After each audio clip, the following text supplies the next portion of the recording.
Good morning, Gaurav. Am I audible? Yes, madam. Am I audible? Good morning. Yes, yes. We will start within 2 to 3 minutes. Okay. Sure.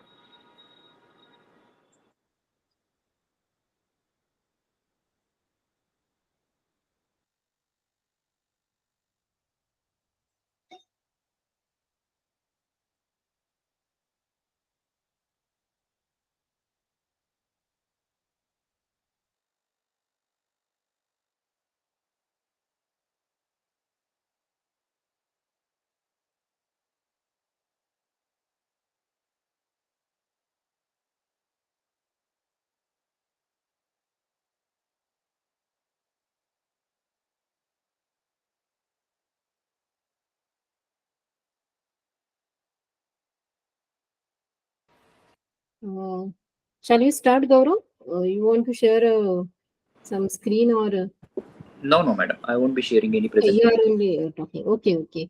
Uh, so good morning, one and all. We are having today's speaker, Mr. Gaurav Anna. So he is our alumni of 2010 batch. He's passed out in 2010, and then he joined Honeywell International for the 2 years, that is 2011 to 2012. After that, I think he's doing MBA in finance. He's basically B instrumentation. Then he is doing MBA finance. Then after LLB, 2 years he's working with Honeywell, uh, Honeywell International, and currently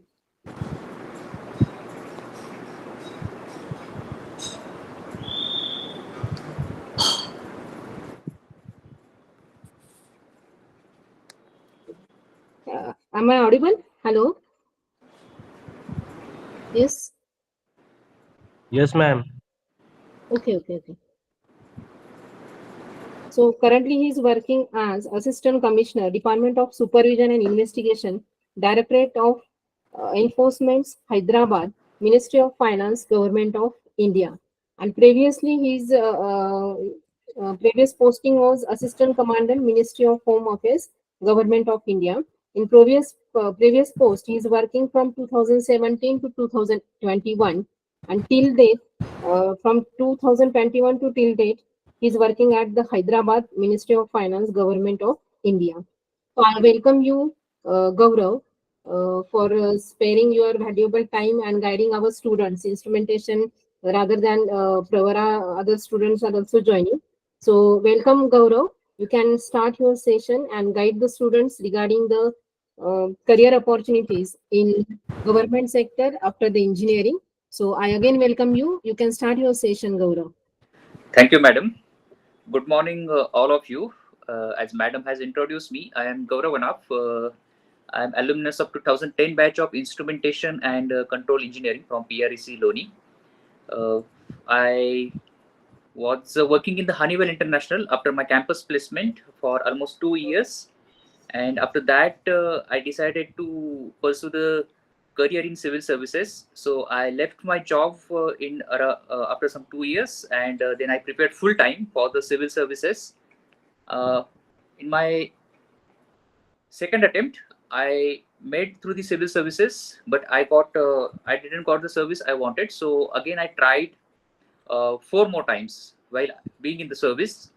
And right now, I am working in the Ministry of Finance, DFS, as Assistant Commissioner, Enforcement Directorate, and in Department of Investigation and Supervision. I hope this session will be interactive. It should not be the one way because it is for all of us. I hope if you have any query, any question in between, we will take. And session will be divided into two parts. What are the career opportunities for the engineers in the central government or government of India and other government sectors? And second part, we will have some question answers if you have any queries or something like that. Uh, if you have any questions in between, you can raise your hand or you can directly ask me the question. No problem. And since this is an online session, so being interactive is a bit challenging. So we will proceed. So first of all, why government sector or why government of India job? First of all, India is a very, very diverse country. And as you know, India's population is 140 crore. So it is a very diverse country, diverse society, and India is going to be the one of the important economy in the world. Right now, India is the fifth largest economy, and we are aspiring to be the 5 trillion economy. So to govern this kind of country, a very diverse country, we need a strong bureaucracy, competent officers, and very strong and robust government structure. Then only we can do social, economical, political, and other developmental perspective in our overall paradigm. So here, what is the role of government? If you enter into the government, what is going to be the role of government and what will be your career prospects? So we will divide government jobs or government sector and government officers into the three important categories. First becomes the bureaucracy, second becomes the public sector, and third you can say as a armed forces. So in the bureaucracy, most of the time you will see the ISIPS, that is various government authorities that you are working with or you will be seeing with at various occasions. Other government authorities are like at district level, state level, and central level. So most of the time you will be in contact with the district level or at the max state level authorities. So there are a number of government departments, government agencies where you will be interacting some of the times, not all of the times. Second one is public sector. Public sector's important dynamics is to look after regulation and developmental perspective. So public sector we may call as various government sectors like ONGC, Oil and Natural Gas Corporation, HPCL, IOCL, Steel Authority of India Limited, even ISRO, DRDO. This all falls under the category of public sector. And third becomes armed forces. As we know, for the internal security as well as protecting the India's external as well as wartime interest, there are armed forces, Army, Navy, Air Force, and other central forces. So these are the broad categorization of the government services, we will say, in central government. Now it all downs to your interest, your inclination, in which sector you want to interest at all you are going to enter into the government sector.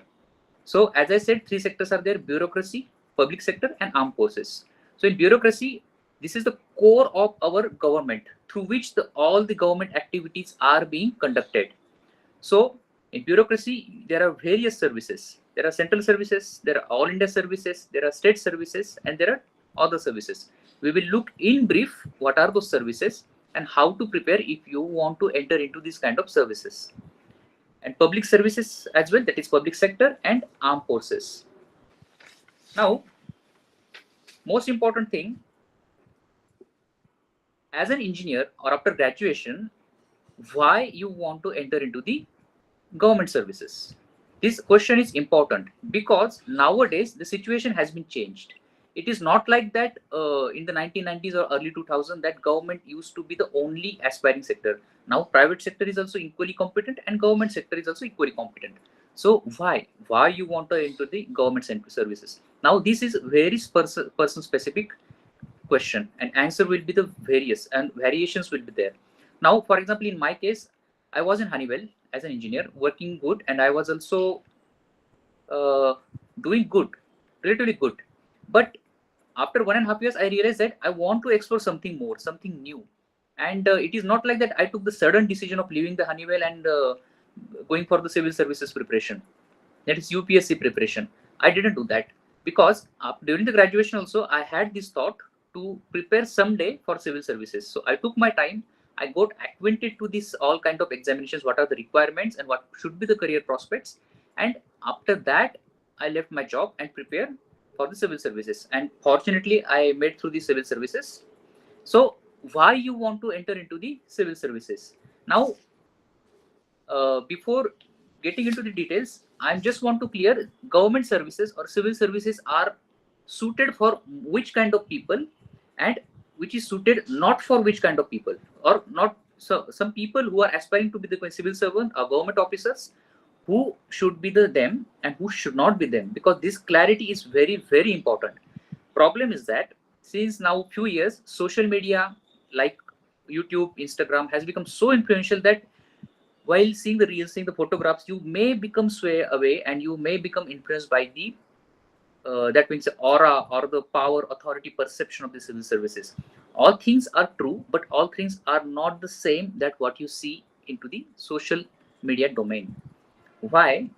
Because getting into the service is extremely tough, because you know the kind of competition you have to face into the exams. And even after that, the perception has been created by, especially by the movies, social media, other agencies, or even in a society. It's relatively bit cloudy. It is not the clear perception. That few things I want to clear very uh, with clarity, without any doubt. Okay, so civil services are, yes, definitely you will get social status, you will get a prestige, you will get sort of power, authority, but all of these things are within the framework of responsibility and very strong accountability. Okay, so whenever you see these reels like officer entering through the vehicle with the security and with the social status, yes, all things are there, that will be there, but it comes with the immense responsibility, immense work, and ये services बहुत ज़्यादा demand करती है if you want to enter into these services. Yes, there will be challenges and there will be very satisfactory moment as well. So why government services? It is for those people, those want challenging work environment. So challenging work environment, you will be exposed to the n number of challenges.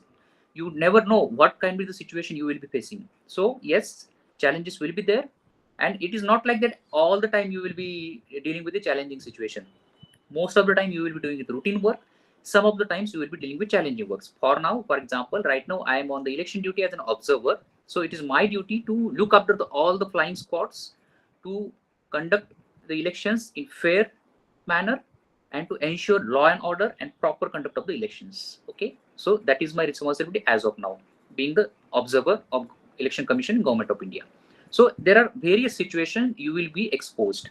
Second one, the people who are looking for the diversity of the jobs, because in central services or in the government services, you will get exposure to the different kind of departments. So it is not like that you will be doing same kind of work again and again. It is not like the diversity will be too much, but at least after 3, 4, or 5 years, you will get some change of the department, change of the portfolio, change of the locations. Because in government services, transfers are inevitable, because government job is a transferable job. So the people who are looking for the diversity in terms of work environment, geography, cities, and locations, civil services are definitely the workplace where you can aspire for. Most important thing, the society, the societal contribution. The important thing being in the government or in the civil services is that whatever work you do, most of the time it will have direct impact on the people, the lives of the people, society, in either way, that is good way or bad way. Why bad way? For example, some of the decisions may go wrongs and it may hamper some of the sections of people. For example, encroachment, anti-encroachment drives. We have to take out the irregular or we can say unauthorized settlements. Okay, for example, hawkers, street vendors sometimes. So it is going to impact the livelihood. But in majority, it is going to benefit public in a way. Traffic regulations, proper enforcement of the law, rules like that. So it is never going to be a win-win, but most of the time you will be dealing with some of the controversial issues or decisions. So the societal impact of the civil services or the central government services are too much, tremendous, definitely. Next one is you will be in constant power dynamics. Most of the time you will be dealing with you will be interacting with the political executives that we call as the politicians. You will be dealing with the corporates, government, other higher agencies, higher authorities. So yes, these kind of exposures you will get, and these exposures will help you to evolve as a person. You will get used to know the power dynamics, what are the decisions are being, how decisions are being made, which kind of sections you are going to implement. Because while taking the decisions, political executives, that is politicians, took our advice, that is our recommendations, and then we have to analyze the situation, and accordingly we recommend the course of action to the politicians. So your thinking, your way of decision making impact livelihood or lives of the people, majority of the people. Another thing is that the people who are asking for the job satisfaction through their work, so civil services is one of the important avenue, because whatever decisions are being or the sectors you are working with, you will have some of the times that yes, whatever work I have done, whatever duties I have done has direct impact on the some people or majority of the society. Some of the times, not if not all of the times. Okay, so for these kind of the reasons, you may aspire for the government and civil services. And another thing is that one perception has also been created that 10 to 5 job is too routine or too mundane. It is not like that. government offices also runs at the standard time of 10 to 5 or 10 to 6, whatever. Only thing is that we don't have fixed working hours. At 10 we will go to office, 10, 11, but some of the times I don't know at what time I will be going to home. Not all of the time, but some of the times. Like for example, elections or some March ending or some other emergency comes, then I don't know. Some of the times I have not come to the home for 3 or 4 days consecutively, because this kind of dedication, this kind of efforts are demanded by these services. Okay, so if you are the prompt person who looking for this kind of dynamism, then yes, definitely you can aspire for the civil services or government services. Now another important thing, these services are not for which kind of people. So the people who are averse to the diversity or those people who want stability, then I would recommend don't come for the civil services, because here first of all transfers will be there periodically, 3 years or 5 years at the max. You have to move from one location to other location. Second thing, if you want a peaceful life, relatively peaceful life, then it's better to go into the private sector or any other sector, because here not all of the services but majority of the government services you will be exposed to some of the situation where you have to apply your mind, you have to keep aside your emotions, and you have to act accordingly. Not all of the decisions will go as per your thinking. You have to fall in the line, you have to obey the command, you have to implement the decisions that or orders that has been given by the government or higher agencies. So most of the time you won't have any choice. So if that kind of people, so if you are a kind of rebellious attitude, or you want something to be done in your own way, then civil services provides you that flexibility, but within a very small circle of the authority. Okay, so if you want stability, you are averse to diversity, and you want a relatively peaceful work-life balance, then it's better to go into the private or any other sector, because civil services constant challenges will be there. Definitely, you like it or don't like it, you have to take some decisions, or you have to implement some of the decisions like that. Another thinking or another important aspect, those people should not come into the government sector. Those are being influenced by the perception of the power, because nowadays, because I will be very honest, nowadays it has been a very significant issue that you are getting swayed or influenced by the Instagrams, influencers, YouTubers, or career advisors that go into the civil services like that. But for what purpose? You should have very crystal clear mindset why you want to come into the civil services. If you are being swayed away, or you are being influenced by this such a kind of influencers, then I would advise think twice before starting even preparation for this kind of services, because reality and perception both are the different things. Okay, now, and last thing, the people who want to come into the services for the aspiration of power, authority, perks, yes, you will get power, you will get authority, but as I again said, it will be the within the framework of considerable accountability and significant responsibility. Yes, you will get vehicle, yes, you will get driver, you will get gunner, you will get all facilities, you will get government accommodation, and number of facilities are there. Definitely you will get social status, everything, yes, but these things demands from you more than that. Okay, so ये services बहुत ज़्यादा demand करती है when you are aspiring for the services. Vehicle, red beacon, लाल बत्ती, social status, then your security guards, bodyguards, ये देख के नहीं आना है. You have to look the work, the challenges, and the long-term perspective, because pay, perks, and all these facilities, social status fades away. वो धीरे-धीरे कम हो जाता है once you get into the services. The real challenge is to get into the services and to serve peacefully. Yes, so that is the challenge. So don't get swayed away by the perception. You should have very crystal clear clarity why you want to come into the services. Okay, now we will discuss what are the exams or what kind of the preparation is required for getting into these kind of the services. Now, first of all, we will talk about the civil services. Civil services consist two types of civil services. First one is the UPSC, Union Public Service Commission.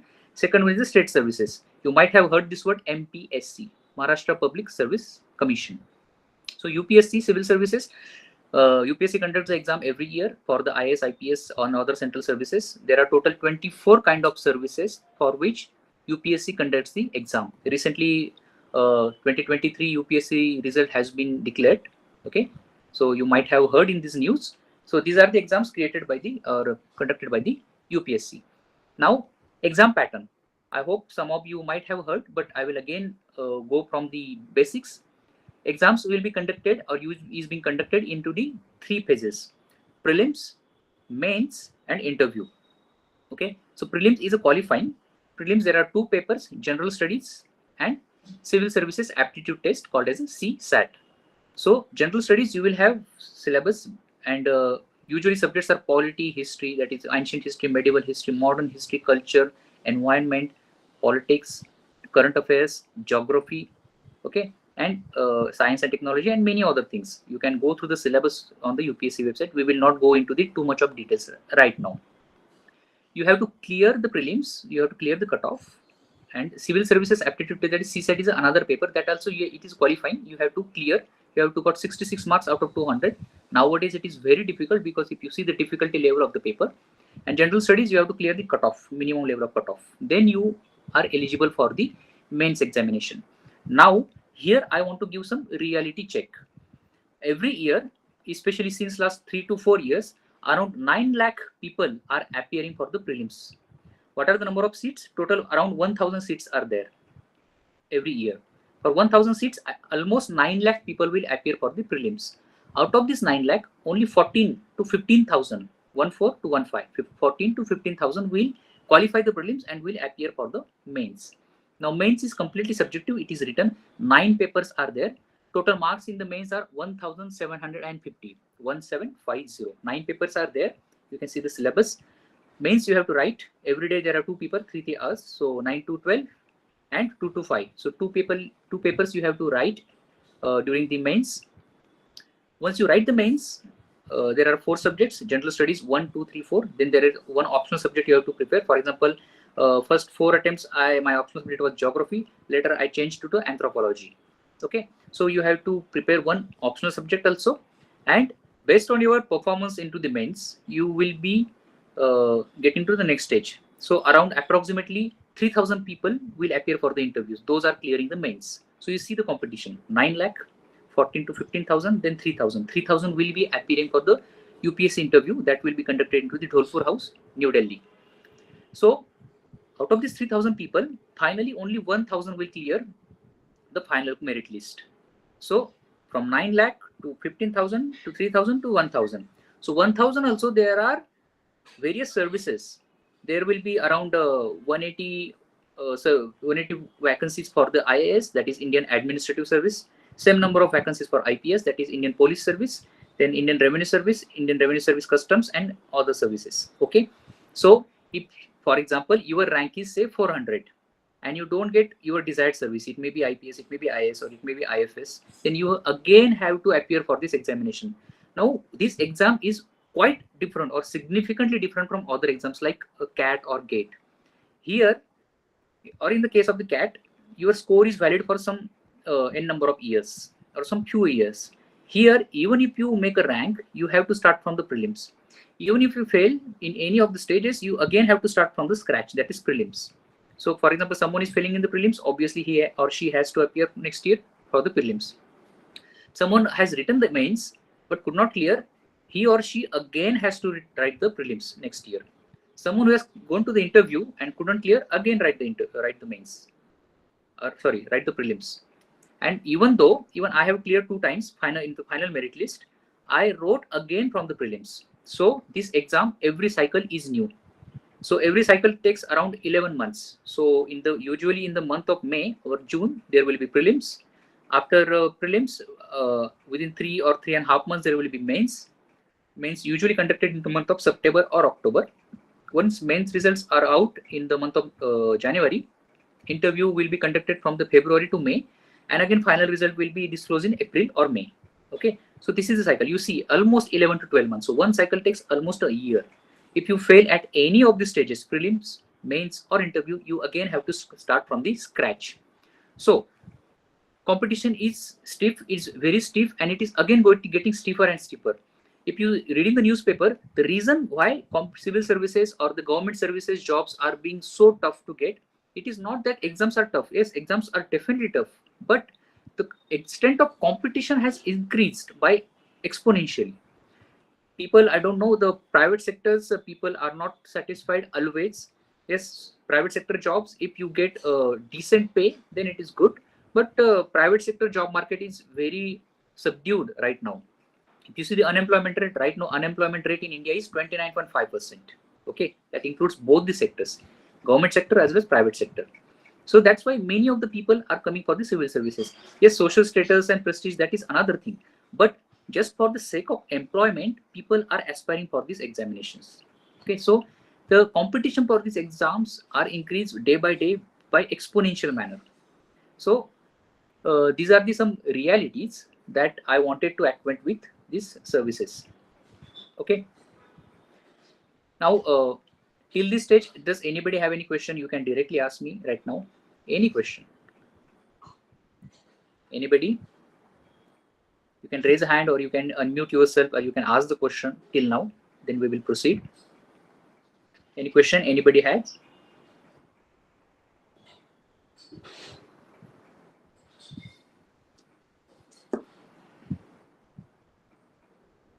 Okay, we will proceed further.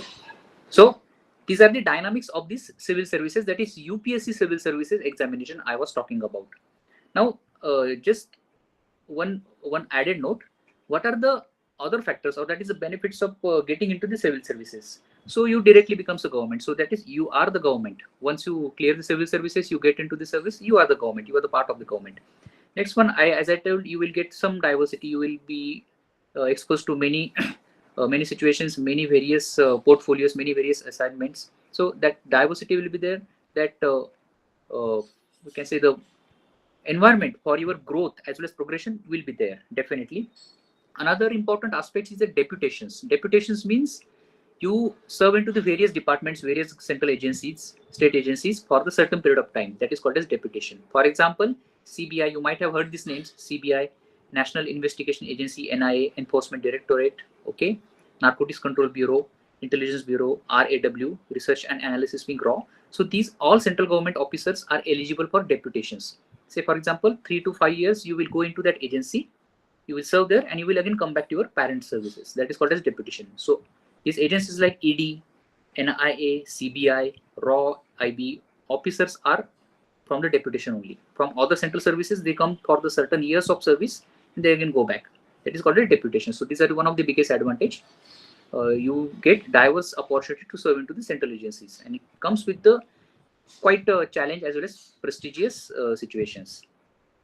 Another thing of being government services, that you get opportunity for the foreign assignments. It may be foreign trainings, foreign attachments, then assignments into the foreign countries. But nowadays, private sector is also offering much more opportunities into the other countries or foreign countries. So that is not the factor that was used to be in the government services 20 years back or 15, 25 years back. Right now, in private sector also, you can go into the other countries, you can serve there, I mean, you can work there, and you can come back. Same in the government, you can also go into the, you are eligible for the foreign attachments, foreign postings in other countries, and you will again come back. Okay. Just matter of just information, I will just briefly tell what kind of facilities and perks you will get if you make into the group A services, because governments, all government services won't get the same kind of facility. The facilities I'm going to mention are given to only group A class 1 officers in central government. Okay, so usually you will get your official vehicle, you will get your driver, you will get government accommodation along with the all facilities, that is maid, then gunner, then other staff, supporting staff, everything you will get. You will get office, you will get office staff as well. Okay, all of these facilities comes with the almost all of the central government group A class 1 services. So that is a standard. That is standard. It varies from service to service, but more or less this is the same. Okay, but again, the matter of fact, you should not come into the government services for this factor. These are the part and parcel of the services. Okay, these are the perks. And once you get into the services, once you progress into the services, these factors matters lesser side. What matters, how you are going to perform, and what is your work-life balance. Because some of the challenging situations in which you can't even go to home 3 or 4 days, sometimes, not always, sometimes. These are the rare cases, but yes, this kind of situations may come. Okay, any urgent matter comes, some orders comes, then you have to deal with that immediately. Okay, so unpredictability, I won't say uncertainty, but unpredictability would be there in your government services. That is the actually beauty of government, central government services or group A services. Okay, because government takes care of your personal life. What is required, government will give you all the facilities. Your work is to only look after the job. Your mind should be in the job. That is the biggest reason why government provides so much of facilities to the government officers, because you have to perform the duties. You don't have to be swayed away here and there. Okay, so that is the reason behind so the facilities. So it should not be taken in other ways. So that thing I wanted to clear you. Another opportunity into the government service for the engineers is IES, Indian Engineering Services. So Indian Engineering Services, not all the branches are eligible. The students from civil engineering, mechanical engineering, electrical engineering, and electronics and telecommunication engineering are eligible for appearing for the Indian Engineering Services. IES, this exam is also being conducted by UPSC, that is Union Public Service Commission. Every year they conduct the exam. Again, 3 phases: prelims, mains, and interview. For all the information, you can directly go to UPSC website or directly Google IES. You will get all the information. Almost everything is available now on the internet. So IES is also a very prestigious service. So it is a kind of specialization you are doing after your engineering. Okay. So for IES, you have to prepare specifically as per the syllabus has been given, but syllabus is of the master's level. Fine. So that doesn't mean you have to do the MTech and appear for this. No. Basic requirement is a graduation, that is BTech or BE degree. So once you prepare for the services, and if you made through the again 3 stages, you will be posted into the various departments. That may be railways, that may be aviation sector, that may be a steel sector, then various tunneling sector, various. It depends on your graduation. So civil, mechanical, electrical, or electronics and telecommunications. So here, government sector within the specialization, IES is one of the very good service, or we could say very prestigious service. Many of the IITians, that is from the people from the IIT, NIT, and other prestigious colleges, often aspire for this service, that is Indian Engineering Service, IES. Another opportunity is the SSC, that is Staff Selection Commission, SSC. So SSC are usually for the class 2 or group B services, but in the central government. It may be income tax inspector, excise inspector, okay, even intelligence bureau, technical officers, like that. This kind of the posts are being filled by the SSC. But I would not suggest go for the SSC at this stage, because competition is very, very steep. People aspiring at that level, that is SSC level, are too tremendously high. So if at all you are going to prepare for the civil services, that is UPSC civil services, after some years of preparation, that is 1 or 2 years, you may apply for this examination, because you will be ready with your base. Another services are state services. So state services, the most important, or the name we have heard, is the MPSC, Maharashtra Public Service Commission. Now this exam are being conducted by MPSC for the posts like Deputy Collector, Deputy Superintendent of Police, Tehsildar, Deputy Education Officer, and like that. These are both Group A as well as Group B services. But you will be posted into the state only, Maharashtra. Okay, but it doesn't mean you will be in the specific district. You have to roam across the Maharashtra at any place, because diversity as well as the transfers are the matter of fact in any government services. Okay, so if you are aspiring for the state services, though MPSC is the another opportunity for you. Another exams are being conducted by MPSC are specifically for the engineers. That's called the technical services. So government engineers, that is electrical engineers, mechanical engineers, and civil engineers are mostly eligible for this kind of examinations. So these engineers are appointed like government bodies like Mahavitaran, then Mahagenco, other government agencies, in the civil services department, PWD department. These are the engineers. Those are being recruited by the MPSC through the examination, and only engineers are eligible, because this portfolio are specifically assigned for the engineers. So that also you can aspire for. Now these were the parts of the civil services we count as a bureaucracy. Second part of the or we can the second types of opportunity into the government service is the PSU, public sector undertakings. You might have heard these names: ONGC, Oil and Natural Gas Corporation, IOCL, HPCL, Steel Authority of India Limited, Coal India Limited. So these are the government undertakings. So these are the central government only, but you will be recruited as an engineer or as a specialist into this kind of organization. Now, here examination is not conducted specifically like UPSC. These organizations conduct their own examinations. Most of the time, your score, if you are appearing for the GATE examination, your scores are considered for this recruitment. Higher side is that your GATE score should be considerably higher. It should be, I think, around 95, 96 percentile. So considerably higher. Important aspect of this PSUs is that their pay structure is very high. They pay you very handsomely. One of the best paid employees are from the PSUs, public sector undertakings. Okay, so these are the like ONGC, HPCL, IOCL, Steel Authority of India Limited, research organization like ISRO, Indian Space and Research Organization, DRDO, Defense Research and Development Organization. Like this kind of agencies or institutions you will be working with, provided your academics are strong. I think the criteria is you should have aggregate first class or throughout first class. I'm not sure. You have to check it. Your GATE score should be exceptional.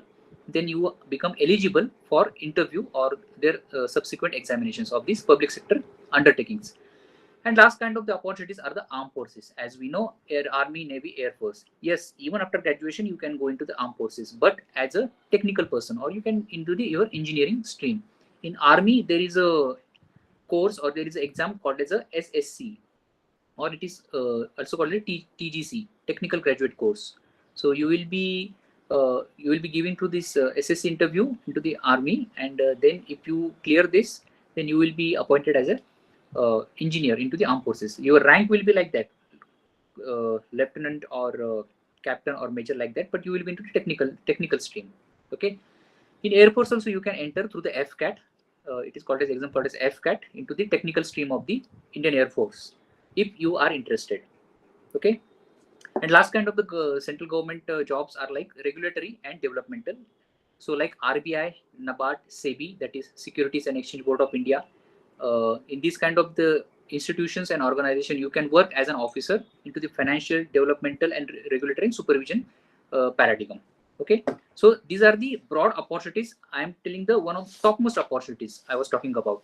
So these are the, we can say, cream of the government services. These are the one of the most sought after government services.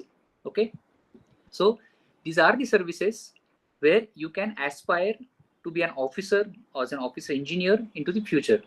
Okay, so another aspect I want to bring to your notice is that private sector versus government sector. Now, government sector, you have to clear the exam first and then you can enter. Private sector also, you have to crack the interviews or other associated processes and then you can enter. But the core difference between private sector and government sector is that private sector, you have the options. If not this, then you can go here, go here, go here, go there. You have some spectrum of opportunities. Okay. Government, you have, if you want to become IES, Indian Engineering Services, or you want to become a central government officer, you have to have clear the UPSC. Or in the state government, you have to clear the MPSC. Okay, so that bar is there. So that you have to clear.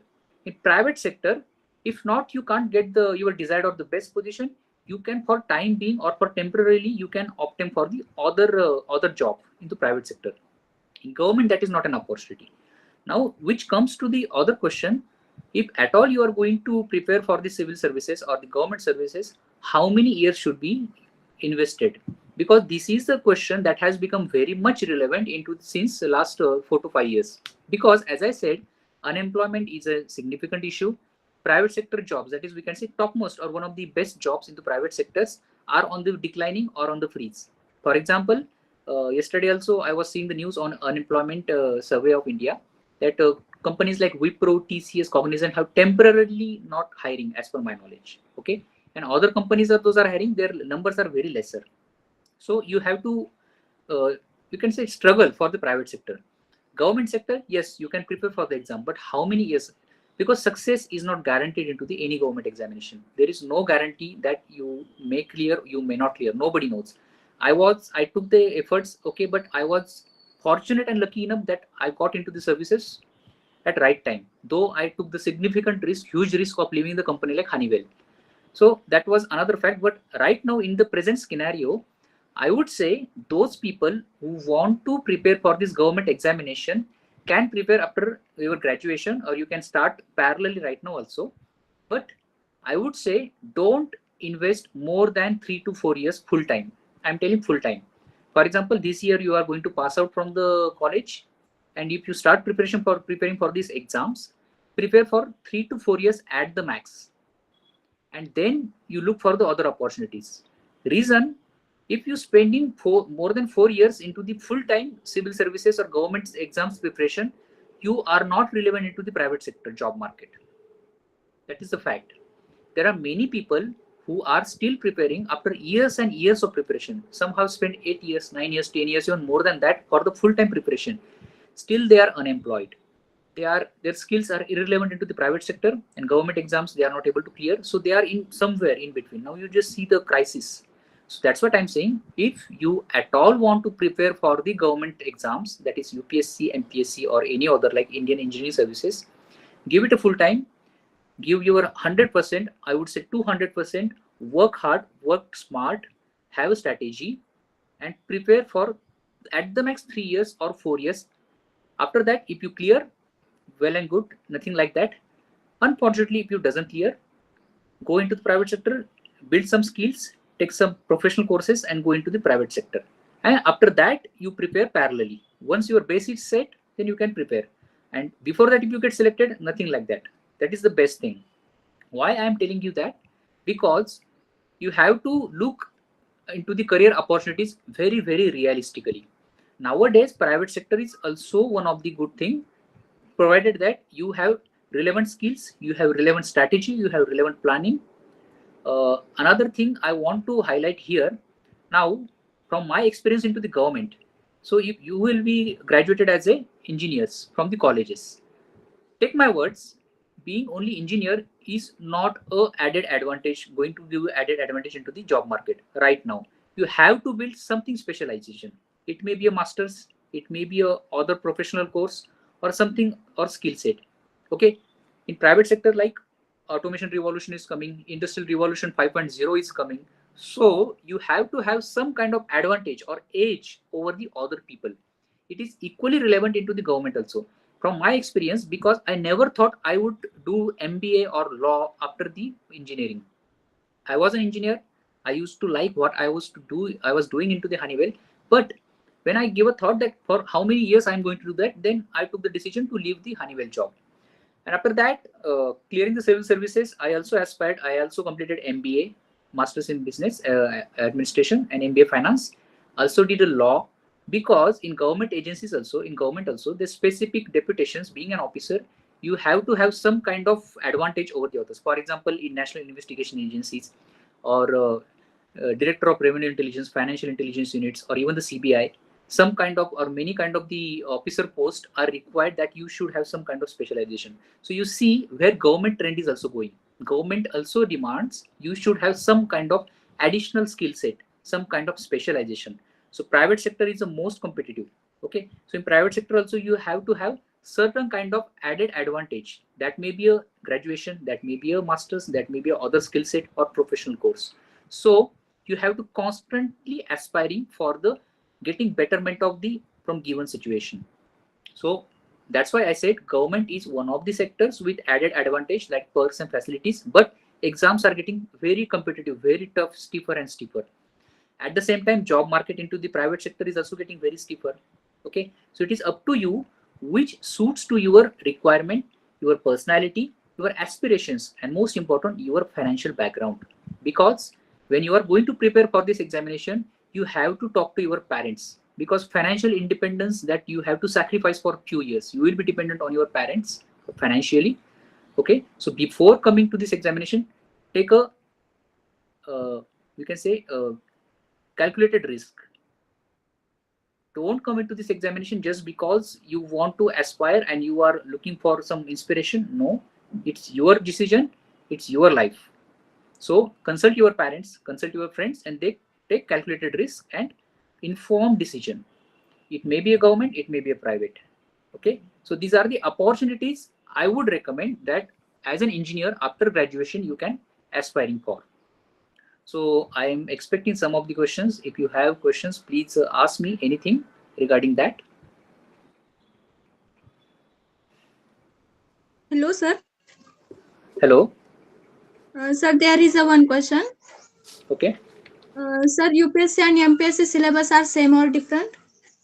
UPSC and MPSC syllabus are different. Exam patterns are also different. UPSC, as I said, prelims, mains, interview. MPSC also have 3 stages: prelims, mains, interview. But UPSC syllabus is different. UPSC's mains right now is subjective. You have to write the papers. MPSC, there are objectives. That is objective. One question, 4 options, like that. So MPSC is an objective exam in prelims as well as mains.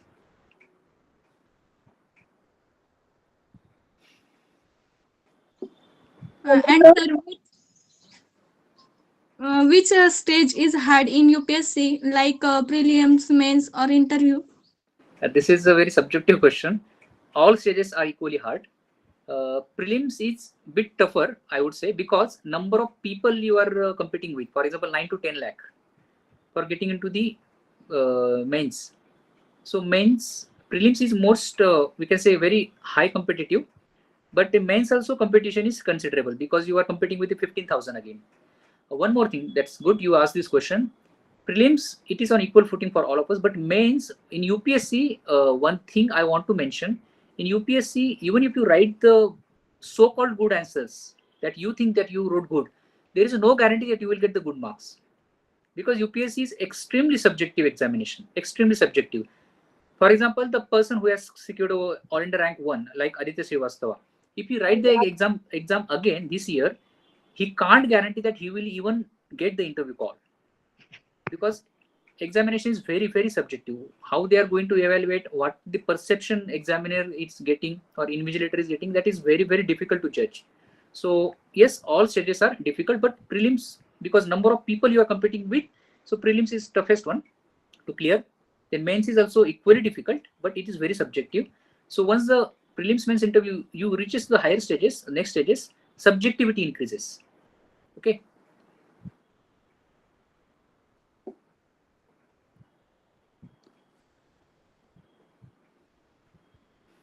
Anyone else has any questions, any sort of questions? Any other students who want to ask the question? Bhakti, anyone? Yes, sir. Hello. Rajesh? Good Hello. morning, sir. Hello. Good morning. Good morning, sir. Yes, sir. I have one question. Suppose if you take any decision and if a local politician oppose that decision for their beneficiary, how you deal with that condition as per Indian politics? Now you mentioned the decision and local politician. Okay. Usually what happens, Yes, local sir. politician may oppose, but in most of the cases, or I would say 99% of the cases, they respect the decisions of the officers, because you have to follow the orders and you have to bound by the, if you take the decisions within the set rules and procedures, politicians also usually won't oppose. And even if they oppose, then you have to ask them give in writing. Nobody will give in writing if decisions are against the orders or existing rules or laws. Yes, sometimes there will be conflicts, but these are manageable. So these are the things comes with the government jobs. So you will have some tense situations. You have to deal with the politicians. In the central government services, in the Group A Class 1 services, usually you don't get to interact with the local politicians. At the max, MLA and above level, not below that. In state services, you may have to deal with the local politicians. So it depends on the service and your position as well. Sir, suppose a politician oppose, then your agency support for your decision, means central government. If any big politician oppose your decision, that case also, there is not, see, politicians are from the some ruling parties or opposing parties. Okay. So if they have any issues, then and if government officers not only opposes or have some disagreement, usually they convince the politicians that sir or madam, these are the things, these are the order, these are the rules, these are the laws. So as per this, we have to go ahead with these decisions. If we take the decisions as per your, I would say, as whatever you are saying, it will go against the rules, it will go against the government orders. And if at all you want to implement, then go ahead. Sometimes you have to do diplomatically. For example, ha sahib, bhakto sahib, bagu apan, bakuyat. So like that, you have to use laws, you have to use rules, you have to use diplomatic skills. It is your skill set, how you handle these kind of situations. Okay, sir. Thank you.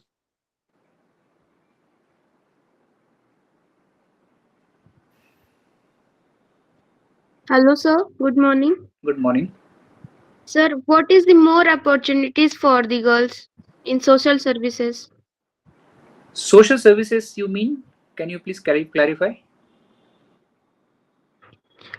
In social services, which are the best job for the girls? Social service, you means government service or other Government service. Government service. Okay. For girls, see, for MPSC there is a, for I don't know, UPSC there is no specific quota, but for MPSC there is a specific quota for the girls. Okay, so this I'm talking about the examinations and quotas. Even if you come into the services, there are equally good opportunities for the women officers. So, for example, it is equally for the male as well as women officer. There is no different thing like for the women officers are these kind of special opportunities. No, but being a woman, you may have some different perspective for the developmental sector, like women and child development, education, okay, then vulnerable sections, like that. So opportunities are there. There will be various portfolios, various assignments when you will be dealing with the some vulnerable sections, some other sections like women, children, some backward sections. So as a girls, there is no specific, we can say the task is for the men officers or for the women officers, but yes, being a women officers, you can make some added advantage or some added impact into the some of the sections that I mentioned. Okay, sir. Thank you.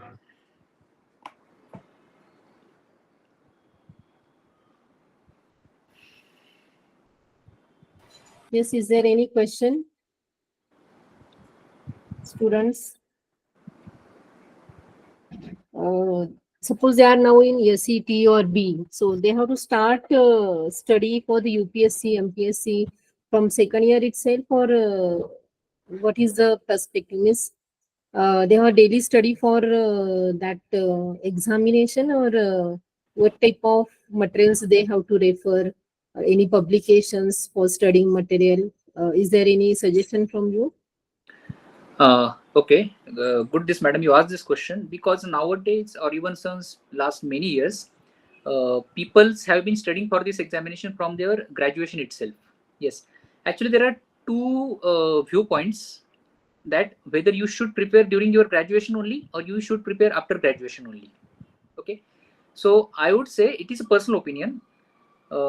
Some of my friends started their preparation during their engineering only, second year or third year, and they got into the services. There are some of the peoples, those have started in second year, third year, still they couldn't clear the examinations. So considering the present scenario, I'm talking about the existing scenario, I would suggest you focus better on your engineering. If you have the plan B, that is, if you want to become a government officer, then better, I mean, you may start your preparation in second or third year. But I would suggest if you want to take a calculated risk, better you focus on your engineering. And if whenever you are getting timing or time during your second year, third year, or last year, final year, you can parallelly start the examination. That is, you can parallelly at least start initials. Initial maybe reading NCRTs, getting acquainted to the syllabus, going through the previous year question papers. These kind of things you can do during your graduation. So you will have some at least basic platform. Okay. So if you want to become a diehard government officers, then you can start from second or third year, provided you are not compromising on your academics. Why I'm saying that? Your graduation and academics are equally important. During UPSC interview, for example, they are seeing, it is not like that they are not seeing background, how serious you had been the student during your graduation, that thing also being seen. Okay, so better you do your academics sincerely, and you are getting time. I'm sure engineers also get the time, spare time during our normal academic year. So during spare time, you can start your preparation parallelly. But keynote is that without compromising on your engineering. Your engineering should be good. You should be sincere enough to dedicate your thing, because after all, you took the admission for the graduation. Do the graduation first. First preference should be graduation. And after, in the spare time or the free time, you can do civil services preparation parallelly.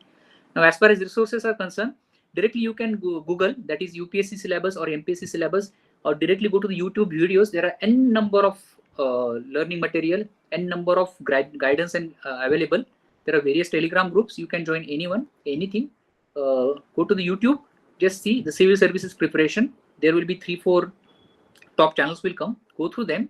You will get details about the exam patterns, syllabus, present trained, previous year questions, syllabus, and what kind of resources are required that you can gather. Okay. And they have to parallelly prepare for the communication skill as well as personality development also, no? So they can face the interviews very confidently, because that is the main part of your last stage of your selection process. Correct, no? That's correct. Actually, interview is of 275 marks, 275. Okay. So, and that depends upon, there is some points whether the 275 marks are distributed, or generally means how you are talking, what is how is your confidence, what is how you are expressing, or what is your answer, how much it is perfect. So is there any distribution of that 275 marks, or it is generalized? no, there is no specific distribution for the some kind of these traits like your knowledge, confidence, or your body language. It is not Yes, yes, distributed. Okay. 275 is a complete chunk of marks. So they the in interview, the suitability of the candidates for the civil services is being seen. So they Okay. ask the question. So Yes. during my I think third or fourth civil services interview, they asked me some of the questions, 2 questions, I think 2 or 3 questions from the instrumentation. So it was years since I have passed from the graduation, that is engineering. They asked me about the few aspects about the semiconductors, and they Okay. asked me few aspects about the I think it was DCS, distributed control system, basics of that, and sensors and transducers like that. So Yes, it's very basic from very instrumentation. basic. What they are seeing, how sincere I was as a student of instrumentation engineering, Okay. and along with that, they ask current affairs. Most of the time, UPSC asks during the interview, they ask the opinion-based questions. Okay. For example, right now, what is the most burning issue? Say, for example, heat waves are going on. So, what are the issues? What should be the what are the causes? What should be the way forward? Or right now, Iran and Israel conflict is going on. So, basic reason everybody knows, but how they are going to impact India economically, politically, militarily, and strategically. That is your opinion you should have. Or other questions like unemployment might be weaker section. So your opinion, your personality, how you are approaching the contentious issues. Of course, your knowledge base will be tested, obviously. Okay. Once you reach the interview stage, almost everybody is knowledgeable enough. Everyone is competent enough. But how different you are. So this kind of the things are being seen into the interviews as well. So multiple things are there looking after. So most important or central theme is that your suitability as an officer into the government, that is being seen based on the various factors there. So there is no There are specific number of category. people they are getting interview. I think 4 to 5 people in front of you are taking your interview, and everyone is asking different aspect. Means You are asking interview panel. Yeah. So there are around interview panels. Every panel consists of 5 members. One is a chairman of the panel, and another is 5 members. Which all of these members and chairperson of the panels are retired servants, civil service. They may be IS, IPS, armed forces officers. They are experts. Some of them are PhD holders, doctorates. So yes, they are a renowned person. They are appointed by UPSC, and they ask different questions from different fields. So yes, it is 5 against 1. 5 people are sitting in the horseshoe shape, and they are asking question. You might have watched this movie, like 12th Fail. Yes. So similar, same. Similar. Beautifully Nikita, detailed. you have raised the hand. Do you have any question, Nikita Bhosle? Yes, Nikita, you raised hand. Do you have any question? Okay. No, ma'am. Okay. So any other question? Yes, Kumar. Hello, sir. One more question. Hello. Go ahead, Kunal. Yes, sir. Yes, sir. Now in news there is a trend that agencies like CBI and ED are working under ruling parties, or they work individually. Okay. So you are saying how they are working or what they should be working, they shouldn't be working, like, right? That Means they are working their individual or working under ruling parties. Now in news that trend is going that CBI ED are working under ruling parties means. yes. So there are some allegations and there are some issues that always being faced by the central government agencies. Maybe it may be CBI, it may be AD, it may be NIA or any other agencies.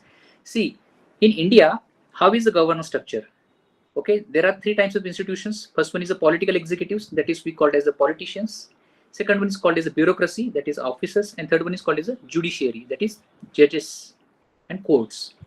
So how the structure is that, as I'm talking about the constitution, how is India as a being governed? The topmost sits the political executives. We will not call as the politicians. As a government officer, I call it as the political executives. Those are elected by the people, that is people of India. Below them sits the bureaucrats, that is government officers. So government officers' basic duty is that to implement the decisions of the government. Okay. So we are not talking about the ruling party. As a government officer, I will never say the ruling party. I would say political executive. It may be BJP, it may be NDA, it may be Congress, it may be UPA or any other political party. As a government officers, you have to take the oath of neutrality, political neutrality. It is called as a bureaucratic neutrality. So during the joining of services, I took the oath that irrespective of the any political exhibitions or any political establishments, I would held my faith and allegiance to the Constitution of India. And government officers, that is central government officers, are appointed by the President of India. So we are not concerned, at least in the books, who sits into the power. Our duty is to implement the decisions, or we have to follow the orders. And while following the orders, we have to abide by the rules and laws, rules and regulations. So are we going with the rules? Are we going with the laws? Are we not violating the constitutional establishments? We are not violating the court orders. That things we have to show. And most importantly, we have to see the welfare and the benefit of the common people.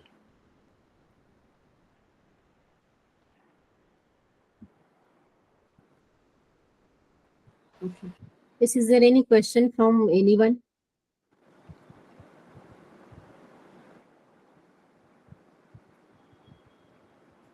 I think there is no question.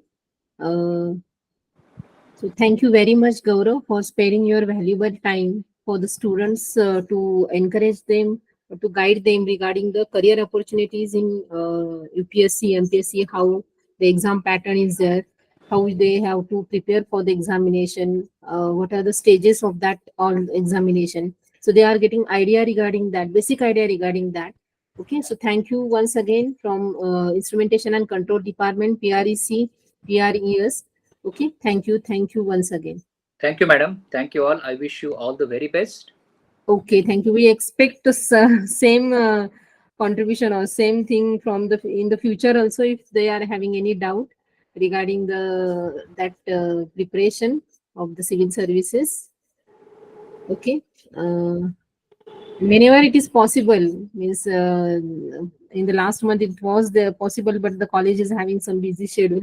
So if it is physically possible, we can arrange your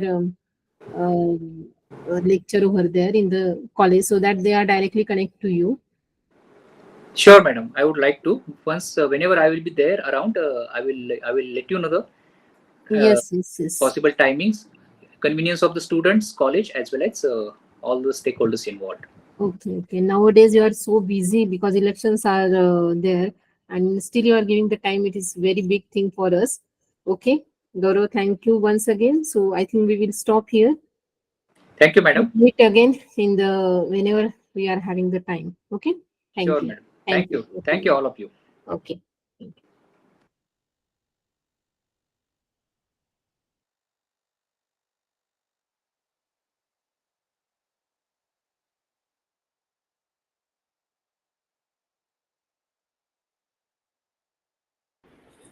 Hello.